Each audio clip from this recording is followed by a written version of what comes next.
Well, boy, oh boy, I was wrong, and that's okay. Well, not really, but was very off for more than once in my life. I've been off, but that was very far off from what I expected going into that game. Welcome back to Chainsaw Crew. If you're watching on YouTube, hello. Thank you for being here. If you listen on anything else on Spotify, Amazon, Apple Podcasts, we appreciate you for coming back. Three straight losses, Josh. How are we doing, man? Your energy's changed a little bit since last week or the last Mm. time we talked. Man, I think I don't think we were expecting that bad, but holy smokes, we got served a dose of humble pie, did we not? It was over from the beginning, it felt like, man. That was one of the more brutal Beaver games I've watched in, maybe four or 5 years. I think just from a competitive standpoint, when you look at Cal's a decent team. Okay. They've lost a lot of close games, and we knew that coming in. It felt like this was kind of a turning point game for Cal. Like they could either mail in their season and just be like, whatever, we're going to hit the portal like every other team does and just kind of whatever, or dig deep, find a way to win after losing four straight. And dude, I know you thought the game started 30 minutes after it actually did. So you didn't see My the bad. lateral touchdown to start the game for Cal, essentially. But that play, you could have just watched that and be like, all right, I'm going to do something else today because Well, now let's preface this. I actually did not watch an ounce of this game until there was like 4 minutes left to go in the game because this is what happened, Rob. wow. I thought the game started at 1:30. First of all, my bad. Okay. Now, it might have been my saving grace because I think you texted me and was like, we have no return game. Well, that's nothing new. But I'm like, what are you talking about? Like, the game hasn't even started yet. And then you text me and I'm like, what happened? And he's like, it was 7-0 already. I'm like, what are you talking about? And then I was like stuck doing something. I haven't even turned the game on. And then you text me back, was like, literally, don't turn the game on. And that's exactly what I did. I didn't watch an ounce of that game, and I'm glad I didn't. I went and I shot my gun downrange for 3 hours, let some steam off, and Not that a was boy. it. I mean, I don't. You obviously watched the game, I think, in close to its entirety, and I'm sorry you went through that, but I appreciate that for the sake of this podcast because somebody had to. But wow, I mean, I don't, I don't even know what to say, Rob. Like that's brutal. That is a different level of brutal right there. Yeah, I did. I watched the entire game. I think I missed maybe two or three plays. I had Mike and Wilson on and Jim Wilson on, and man, dude, that it's just one of the more brutal games that you could watch. And I only really stuck around because of the quarterback change. I just wanted to see if anything would come of it, and nothing really did. I think, look, for the last few weeks, you and I have been defending Giovanni McCoy a lot, and this game just it kind of got to a boiling point where it's like, how much can I defend this kid? Because it started off rocky. Okay, I did text you about the return game, the special teams. Nick Dashel even said it, man.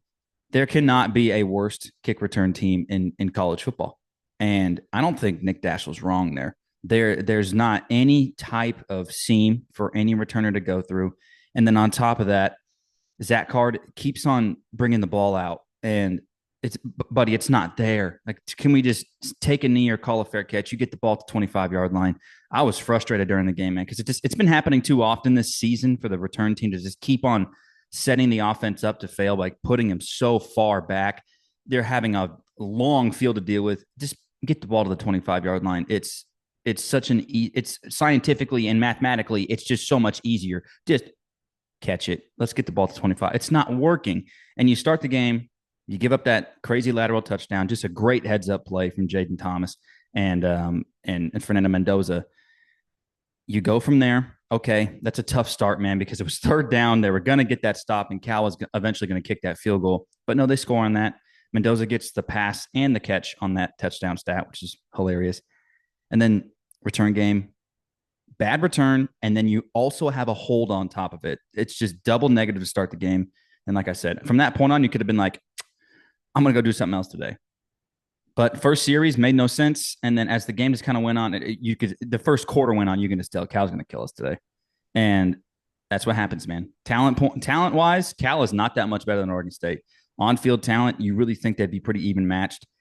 it was just one of those random buzzsaws in Berkeley, California that you just had nothing to do to stop it. And Giovanni's interception, which I finally get to my point.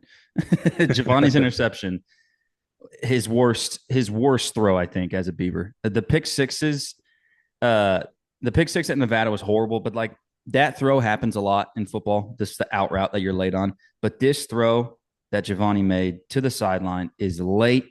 It's a duck. It has no zip on it. And it's just been kind of a testament of how things have gone the last 6 quarters offensively for Oregon State. They just couldn't do anything. Giovanni's trying to force it there. He's starting to see some ghosts. He's getting happy feet in the pocket. I think he's shell shocked from all the sacks he took against UNLV. So I don't know if Giovanni is going to play a start against San Jose State. Do you see us playing 3 quarterbacks going forward these last 4 games? I mean, here's the question. Here's the magic question for me is I when I turned the game on, I saw Ben throw that touchdown pass to our favorite wide receiver in the world, Trent Walker. Big Um, seven, baby. Shout out to Trent for catching tutties for us when we need it the most, because God forbid we do not want to get shut out. Needed to get on the Well, board. Yep. holy crap. But was Ben able to do it? I mean, looking at the scoreboard, probably not. I don't know. What did you see from Ben? Was there goods? Was there bad? Was it a mix of both? What happened? Well, so Jabari Johnson also got to play a little bit too, which was great. I think they need to play him a lot more. They got to get him just more involved in general because he's a great runner. He is so electric. He can get out of sticky situations a lot better than Giovanni and Ben. But from Ben, more the same from him. I think some throws you're kind of like, oh, there's the arm talent that we saw all the way back in 2020 when he came in against Arizona State in that last COVID year game, where you're like, okay, we see some of that talent for sure. And then some of that stuff where you're like, what was that?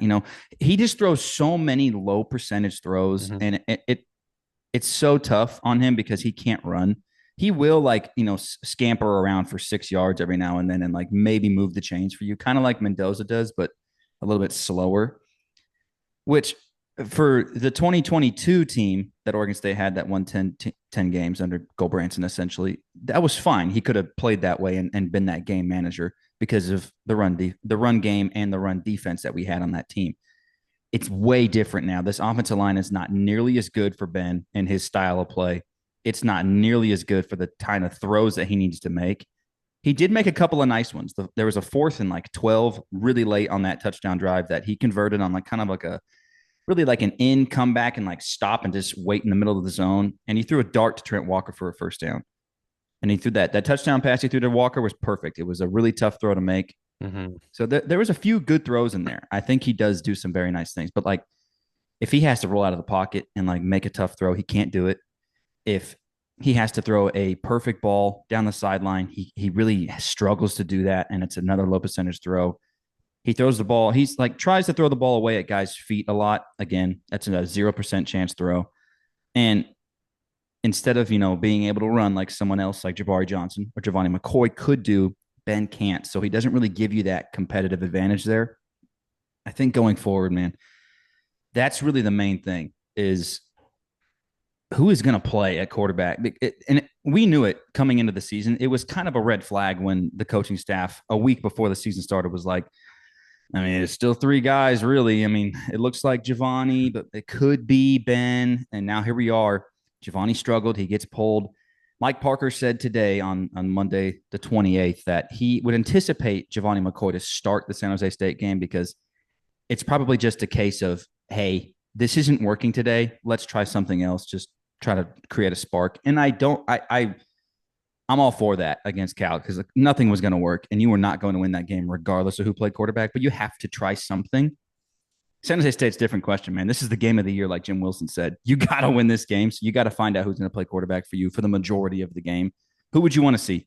I know you know what Ben looks like. I don't know. We don't really know a ton of what Jabari Johnson looks like. He's barely played, but we've seen very, very small glimpses of him or what we've seen from Giovanni McCoy as of right now. Well, I think as much as you and I have backed McCoy, we kind of have to stick behind him right now, right? Because here's the question. You're sitting 4-4 right now. What kind of season are you trying to have at this point? It's a wash. The season's in my mind, and I know everybody hates it, it's done. It's over with. I don't I saw on the notes you said something about do they win two more games? If they win, it's coming up this week, and then you have another chance against a very average, below average Army team, maybe Air Force. Air Force, excuse me. But I don't know. What are you trying to make of this season right now, Rob? And what I really don't It's the know. golden question. Are you trying to make it to a bowl game? Are Yes, you I think you have to. You got it. You got to win two more games because those extra practices mean everything for this team and for this young coaching staff. Man, I made this point. I've made this point a couple of times now. You have two coordinators who have never coordinated before. I believe the only guys on the staff who have ever coordinated are Trent Bray and Coach Tuwaki, who is on the defensive line. He was a defensive coordinator at BYU. They hated him over there. They cut him loose, and look at what BYU is doing this year. So a lot of inexperience. A lot of inexperience. Those extra practices, the 16 plus days you get to prepare for another bowl game, another game, 13th game is huge. You got to have those because we have so many young guys playing anyway right now because of the injuries. More experience, the better. And then you know what they say, like when you get to the bowl game, true freshmen like Exodus Ayers, they're not freshmen anymore. They've played a whole year, and Exodus has played way too much yeah. for a true freshman. So I think it's vital to get to that point because you look at the 2019 Oregon State team where they came one game short of going to a bowl game, and they probably should have. They let a couple of games get away from them. That hurt them developing wise because they went into the 2020 season. Obviously, it got cut short, but that 2020 team was really not that great, and they had a lot of issues, and they ran into a 2-5 season. No one really talks about that season a lot because it kind of didn't count in the end, but it may not have been a very good year for them that year too, and that would have looked really bad under Jonathan Smith's first 3 years where you're not really improving on that much. So this is where it kind of comes down to that. So You got if you're saying yes, bowl game is what the end game is right now. you got to get there. You You got have to win San these Jose next State. two. Yep, and then you have Air Force. That's where it's going to come. If That's you're going to it. win two more games this year, that's where it's coming because you're not going to beat Washington State. Sorry, guys, it's not going to happen. I'll tell you right now, Boise State's still cruising like they are at the end of the year. It's You're not not going to happening. stop anybody. So if if the end goal is two bowl games, then yeah, what everyone's saying about this San Jose State game is this is your biggest game that you've had probably outside that Washington game in the last couple of years last year. And Just wild. that's crazy. I mean, just reflecting on just the craziness of what a year does to a college football team and what happened to Oregon State in general. We're sitting here last year, we're vibing, man. We're having the time of our life. And now we're Almost ranked, sitting, dude. We were ranked in the top 10 at one point. yeah, we're going into Washington like, holy crap, if we beat Washington, like we're good. We're sailing right now. But now we're sitting here, what's going on? Like we're asking questions that we didn't think we are probably gonna have to ask for a while. Like, is this Oregon State team gonna make it to a bowl game? Like what's going on? And you go back and you talk about everything that's happened, Rob. We talk about it almost every week. And I don't want to keep dwelling on that, but man, you take what you want from that Cal game and you take every negative that you want and the slim amount of positives, if there was one positive out of that game. I this I bit my tongue long enough. I'm gonna bite it one more time. I won't say it, but No, you're go ahead. looking, No one you're listens look. anymore because all these Beaver fans are pretty much falling off, man. Just go ahead and say it. That's funny because you talk about Oregon and their fair weather fans or their bandwagon fans. This Oregon State fan base sucks, and I hate to say that, but man, there Yeah. are some gnarly fans out there that when it's good, it's good. But man, that moment that wheel falls off that bus, it's ugly. And I've fallen victim of that this year where it's like, yeah, I'm letting some steam out and I know there's people that aren't going to like it, but my Lord, like, I think it's time to pump the brakes. Everyone just needs to take a deep breath. We all are in it for the same thing. We love this Oregon State University. We love baseball, basketball, whatever it is. It's going to be okay. It sucks right now, and we haven't felt that suck in a couple of years, but it sucks right now, and we just got to get through it. But we got to look at this team and what this team needs from us. And this team needs the fan support right now. Like it needs research to be full next week when San Jose State comes to town, and it they need us more than ever right now. And this is where we need to buckle up and shut up and show them that we actually care about this and the university. But do they show up to a 12:30 kick against San Jose No. State when you're 4-4? I don't anticipate it. I anticipate seeing the corners of the second deck and also the end zones to be empty. It's just kind of how it's been when the Beavers haven't been a winning program. When they're having a tough year, typically we don't fill it up. And it's what you just said. I think there's a lot of teetering with our fan base. Again, it's not a huge fan base. There's a ton Mhm. of diehards like me and you. Every single week, it doesn't matter what time they're playing, doesn't matter what their record is. I am watching. There's a ton of us that are doing that. And if you're listening to this, you're probably one of those people. But there's a lot of other fans, and I run into them all the time online, social media, that are just so soft. It's just like they're so okay with like they lost 44-7, but you know what? They're playing hard. Who gives a damn if you played hard and lost by that many points? That means you suck. Okay. Like that sucked to watch that. And I know the guys they're going through it. They're grinding through this right now. Cause I mentioned Micaiah Tung's videos all the time. I recommend you watch them because it's a little bit behind the scenes and I like to see how the guys are doing when things are not going that great because last year Micaiah's videos were great. Everyone's got good vibes. Everyone's having a good time. But this year it's different. Okay. You lost three straight games now. Going into the Cal game, he was like, you know what? We've run into a buzzsaw here and we lost to a Nevada program that we should never ever lose to, and that sucked. But he's like, now we have to dig deep. And the unfortunate side is they dug deep against UNLV, who was very good. They came so close to beating Boise State, but then they fall short because the offense just sucked in the second half against UNLV. Now you come into this Cal game in front of nobody and just absolutely sucked. That you played your worst game of the year, played your worst game in a few years, and now it's like, okay, well, we have a bye week. It comes at the perfect time. I think it comes at a great time for Trent Bray too, because he really needs to look in the mirror with his coaching staff because we're 8 games through. And if I had to say one thing about this coaching staff, and it's particularly on the offensive side, because the defense has just had way too many injuries to really judge them at a full kind of scope. When I look at this offense, man, it's been the same thing every single week.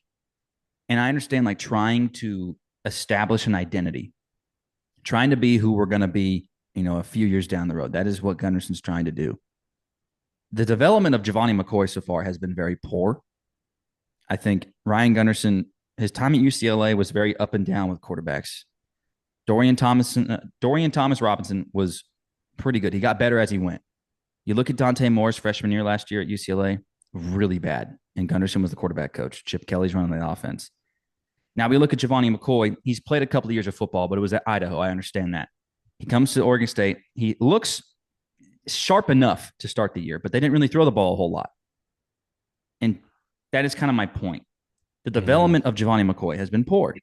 They didn't set him up to succeed early in the season when they could have thrown the ball a lot more with success. And instead, they just grounded and pounded and won those games against very bad teams. Okay. There was a lot of that going on. And that's why a lot of us were saying we need to throw the ball more because you're going to find yourself in a situation where you're going to have to throw the ball more. And that's where we found ourselves in these last 3 games, throwing the ball a lot. And clearly, Giovanni is not ready to do it. That's on Coach Gunderson. He's the quarterback coach, he's the offensive coordinator. This play calling is weird sometimes. And he's a first year coordinator, he's a young coach. Why does Giovanni McCoy stay in the pocket every single passing play? We talked about it last week. What's the best asset of Giovanni McCoy, Josh? His legs. His legs. Did you see what Cal did? Mendoza can't even run, and they're rolling him every single play just to be like, there's my first option here is short, flat. My second option is a tight end or receiver, middle range route. Boom, boom, boom, boom, boom, all day long. They picked us apart using a half of a football field. Why doesn't Gunderson do that? You have a great tight end in Jermaine Terry. Throw him the ball. You have a speedy receiver in Taz Reddix. You have good enough receivers in Darius Clemens and Trent Walker and Jeremiah Noga. Why don't you get them in space more? It just feels like there's not enough of that. They're just kind of forcing a lot of things. And the Cal game was just kind of the summarization of what everything that could go wrong for Oregon State will. And that was the entire game. So what is Gundy going to do after this bye week? He's got to really look in the mirror and be like, how do I figure this out? And Coach Devan too. Offensive line's been bad. They couldn't run the ball against Cal, couldn't really protect against Cal, couldn't protect against UNLV. These last 6 quarters of football have been horrendous on the offensive side of the ball. The defense against Cal, call me crazy, wasn't even that bad. They held them to so many field goals, and the offense kept on giving Cal a short field. And the defense, they played bend don't break most of the day, but they're on the field for the entire game essentially. Mhm. And Oregon State's one touchdown drive took 9 minutes. It's just like, guys, if you're going to win some games, you're going to have to figure it out to move the ball and at least flip the field. I mean, they couldn't do any of that last week. And one of the more shocking blowouts that I think I've ever seen as a Beaver fan, I ranked some of the worst games I've watched as a Beaver fan, and that one makes an honorable mention because I've seen worse games, but didn't see that one coming. Didn't see that one coming, and it was frustrating and disappointing. But Josh, if you could give Beaver Nation, you kind of did a little bit, but if you can give Beaver Nation just one message about the future of this football program and what can it be? Yeah, I think I've already kind of hit a couple points already. Like it sucks. It's here and you just got to embrace it at this point. Unfortunately, this is what happens when you get left behind in the college realignment world and your coaches and a bunch of other people want to leave you. So this is what you got. I think we've talked about it before. Those first couple games, I think, was a little bit of fool's gold, and we got away with not being very good but finding ways to win. And if that was just running the ball or whatever that was, we found a way to win. And that's how we got to 4-1. But now you go back, you look at Oregon, you're playing from behind the whole game. You can't run the ball, and you're gonna struggle with a offensive coordinator that is inexperienced and a quarterback that doesn't get used properly. And that's what you're seeing in these losses is the inexperience everywhere, essentially, on offense. I've said it before, I'll say it again, and this is why I keep telling people you just got to buckle up and you just got to just ride this roller coaster for what it is. Forgive me for my craziness on social media. I'm sorry. I love everybody. I'm not here to make enemies. If you don't like what you're reading, unfollow me. But I'm going to be as honest as I can. And the craziness in that, and I think Rob, you feel the same way, is like our honesty is it's not going to make friends. It sucks. And there's not a lot of people that want to hear the truth, but sometimes that's just what you need to hear. And I think I get tired of scrolling through social media, kind of like you said, and I'm seeing everybody, oh, well, we're going to be okay. Like yeah, we lost by 57 points, blah, blah, blah, blah. Yeah, that's great, but it's also not okay. Like you got left behind. Like you got to come out and prove your worth. We said that 900 times also, Rob, but it sucks, dude. And I know there's a lot of people out there that feel the same way that we do. And it's it's crazy. I clear my schedule every Saturday or Friday that there's an Oregon State football game. I'm gonna watch it. This is probably the first time in a very long time this last weekend that I didn't watch an Oregon State football game. And that's only because you told me not to, and I knew that it was bad at that point. But I did watch 5 minutes of it. And I think the crazy thing is my Aunt Terry, who's been a faithful listener to us, she has season tickets for Oregon State for as far as I can remember. There is a breed of Oregon State fans that love this program so much. They get together for all the away games and they watch them. There's a group of them that get together, and there is a guy named Galen who I just met this last week who may be one of our top listeners. Like, Thank you, and Galen. We appreciate you. that's what we need. We need more people like my Aunt Terry and like Galen. We need people to come out, embrace the suck with us, and just understand that, yeah, it's a little bump in the road, but it's gonna be okay. And I hope they take this bye week and they figure some stuff out. I think if Gundy can come out and next week and realize if McCoy's the starter, and I think McCoy's probably going to be the starter next week. Now, if they come out and they start Ben, man, I don't know. Like what do you do with that? Like is that just the writing on the wall? Like it's just the Better season's hope you just can what run the ball. Better hope you can run it. you're just kind of giving up on the season. I don't want to say they're giving up, but I McCoy's your best chance to win right now. And if you come out and you start Ben or Jabari Johnson, then I think the writing's on the wall for the rest of the season. But long story short, I'll let you get to your point. We bleed black and orange, and I know there's a ton of people that do that also. And you posted on X earlier yesterday, I think it was, talk about what we can do to help Oregon State. It's donating. And that is a big, big factor right now because a lot of these relevant college football programs, they have money pouring out the yin yang in every direction. Little old Oregon State doesn't have that right now. I don't care if it's a dollar, 50 cents, whatever you can do. I know Rob and I, we don't have the craziest jobs in the world and we make maybe not a lot of money, but we still try to do our part in donating as much as we can personally. So I challenge Oregon State, Beaver Nation to go out, donate what you can to this program, do what you can to get this program where you want to see it because you can only be the change that you wish to see. And if you don't wish to see any change at Oregon State, then sit back and do nothing. But if you want to see change, you go out there and you do freaking something about it right now. It's very well said. Before I get to my point, I do want to mention that this podcast is brought to you by the Hannah Grace family. And Hannah Grace Family is a nonprofit organization located in Oregon that provides hope and healing to children, to their families who are facing instabilities. Their mission is to restore and cultivate healthy families by establishing trust, building self worth, and redefining how they see themselves. Hannah Grace Family offers programs designed to help bring about lasting change in children and their families. These programs include the HGF Ascend Music, family time visitations, and some family support. You can find out about what they do at hannahgrace.org, HANNAHGRACE.org.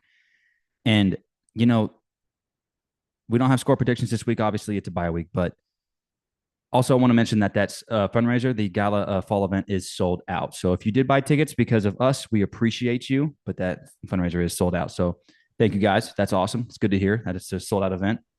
We don't have score predictions this week. Obviously, it's a bye week. We got San Jose State coming up in Reser Stadium. You got two more home games, huge home games, especially against the Cougs. Still a very, up in the air game. Probably, you're leaning towards a loss in that game. But man, my message is it's not easy being a Beaver fan. If you signed up for this year, I'm not sorry for you. You probably should have known that this was coming. It's going to be a tough year. Like you mentioned, 4-1, a little bit of fool's gold. There's a lot of glitter on that kind of record, but the writing was on the wall from the second half of the Oregon game that we have some issues defensively and we have some issues that are probably going to rear its head later on the season as it kind of goes. And it has. 3 straight losses has been tough. Okay. A lot of folks talk about 28 years of losing. Those were way worse than this. But there's 2 factors in when you bring up the 80s and the 70s. Okay. After a while, you don't really have expectations for football when you're losing that many games. So this is different. This is a different landscape, obviously. Oregon State football has changed since then, since 1998. It's changed. And 2, basketball was really good back then. So you had that to look forward to, right? Now we have, Wayne Tinkle's boys are beating Montana State Billings by 20 points at home in an exhibition game. That's We so back. not ideal to only win that game by 20. I think they were up by like 7 at half. That's never a good sign. They've lost some of those exhibition games in the past, so I guess winning is good. But we talk about a lot the hand that Oregon State football has been dealt. It's not good. We understand that. There's no doubt about that. It does test your loyalty quite a bit. And man, the future of the Pac-12 is shoring up for sure. Is it going to be the same? No. It's going to be weird. It's going to be not nearly as good of a Pac-12, but it is shoring up and there is absolutely a future. I think when you look at hindsight, what this coaching staff that Trent Bray has brought in, you saw like, oh, former Beaver, former Beaver, former Beaver, former Beaver. You're like, this is so great. Wow, all these guys coming home and they're coming home to coach. coming back home to help us in the biggest time of need. And I appreciate all those coaches for coming back in the biggest time of need. But hindsight might have been smarter to get a guy who's had some experience coordinating, because I think both sides of the ball sometimes struggle with an inexperienced coaching staff. And it's starting to show as the season comes on. So I think Trent Bray's really going to have to look at this coaching staff later on and make sure he's making the right decisions. Former Beavers are great, man. I'm never going to say no to a former Beaver. But, coaching matters. Quality of coaching matters a lot, especially at Oregon State when you have to develop 2- and 3-star guys. You're not getting top-tier talent all the time. You need good coaches to do that. I think a guy like Coach Fentz, who's coaching the receivers again, he stuck around. OG was the interim head coach with the Sun Bowl. Maybe he could have been a better coordinator because he just has more experience coaching. I don't know. That's just like hearsay. I'm just kind of blabbering about that. But Gunderson so far has raised a lot of question marks. And then I look at the special teams, man. Coach Christian has done a pretty bad job. Another kick blocked against Cal. We mentioned the return game earlier. Not a lot of things going right for a lot of these units. And I look at the defensive line, who has really struggled under Coach Tawaki. The defense, obviously, the injuries have been detrimental. And we talk about that way too much. And it's unfortunate that how much that has affected this team. But man, this bye week comes at a great time. You cannot finish the season losing 7 games in a row. You have to win at least one of these last 4. You have to. You absolutely. And Jim Wilson, he already guaranteed it after the Cal game. He said they're going to beat Air Force. Air Force is bad. I wouldn't go as far to be like guaranteed win against Air Force, baby. Boom. I wouldn't go that far just yet. But they're going to have to win one of these 4. I would love for them to win the next 2 at least, just so they can kind of play with some house money against Wazoo and Boise State and just be like, all right, boys, we got another game. Let's go out there and have some fun. Let's play loose, just like Cal did against Oregon State. Let's go out there and play loose. Let's lateral the ball for a touchdown. I think the team is not having fun currently, and it's very evident that they're not having fun. There's a lot of things that need to clean up. Do I have faith that they'll get it right? That's the main thing here. Do I have faith that this coaching staff will get it right down the road? I think Trent Bray will. I think Trent Bray has a little bit more of an attitude to him. His post-game press conferences, his halftime press conferences, we mentioned it. We talked about it last week. His halftime interview was who's fired up. I think he shows a lot more emotion than most coaches, which is kind of a nice refresher. Do I think he turns it around? I think he does. I think this team does get better as the years goes on. But I think he needs to, like I mentioned, take a look in the mirror and look at his coaching staff and be like, are these really the right guys going forward? Because 4-4 is a lot of first-year coaches in Oregon State history, besides Dennis Erickson, would have killed for 4-4. They would have, for sure, would have done disgusting things to be 4-4. Trent Bray's sitting pretty, but when you look at, they're 4-4 in the first-year head coach, Oregon State history-wise, that's not bad.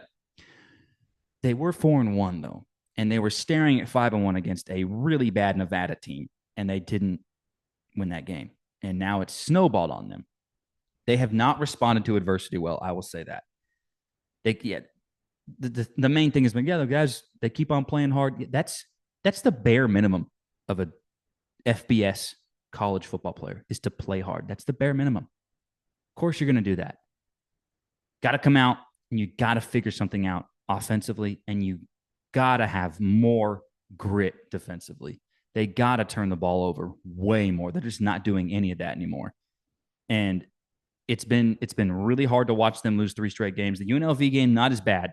The Nevada and Cal game have been just gut-wrenching. And the Cal game, the only positive from that game we're trying to talk about is it was over early. Didn't have to really worry about the game in the second half because it was done with, and Cal kicked the hell out of you, which, okay, it happens.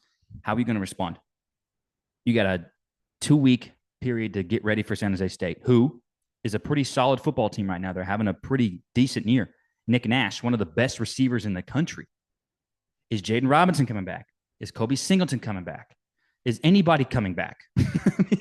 Trent Bray keeps on saying it's short term. They're going to be back. And then we'll expect the same guys from the UNLV game against Cal. It's like, I thought we were getting guys back. I thought that was the whole. You said short term, but now it's been 4 weeks. That's long term. It's a football season. These only go 14 weeks.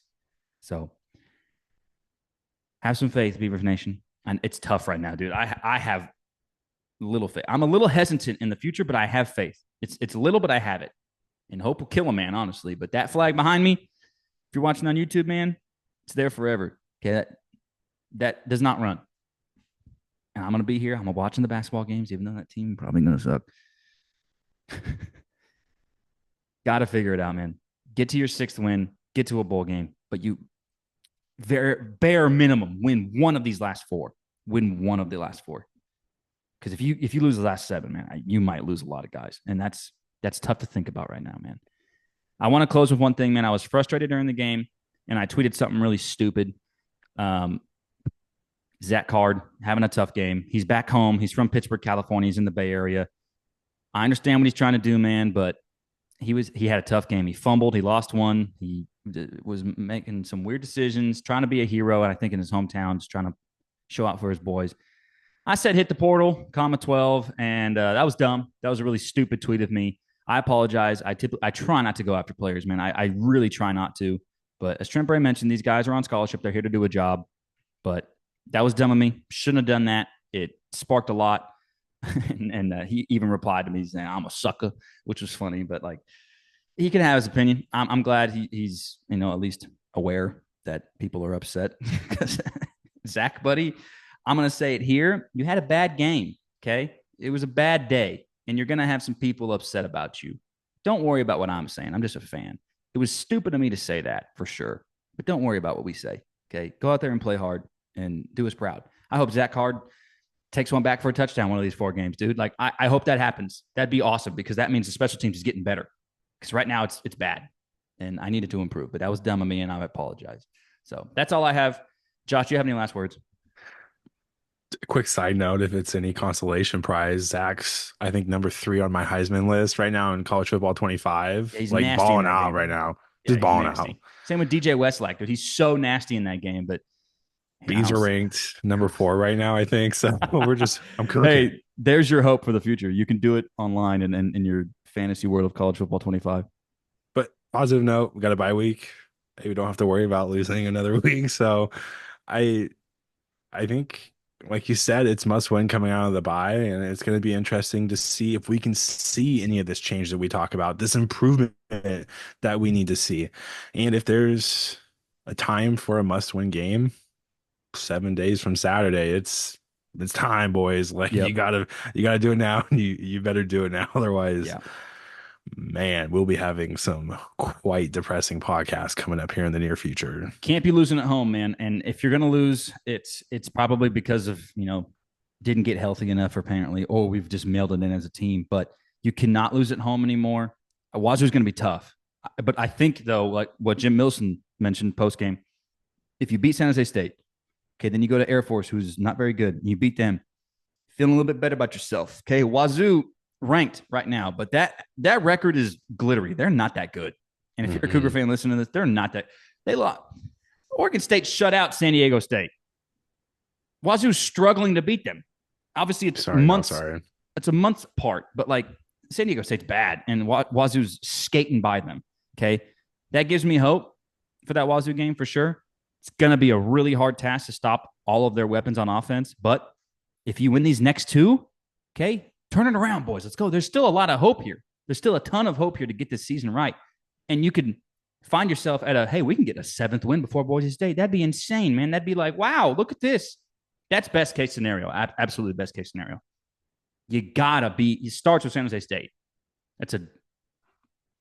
You beat them last year with ease, okay? That is a lower tier football program. They have 15 people coming to their football games too, dude. You need to beat San Jose State, okay? Got to beat them. Thank you guys so much for listening. Josh, as always, go Beavs. Go Beavs, baby. Go Beavs. We'll see you, I don't know, we doing a podcast next week to get ready for San Jose State? Yeah, might as well, right? Yeah, might as well. Hey, thank you for listening. You guys are the best. Go Beavs.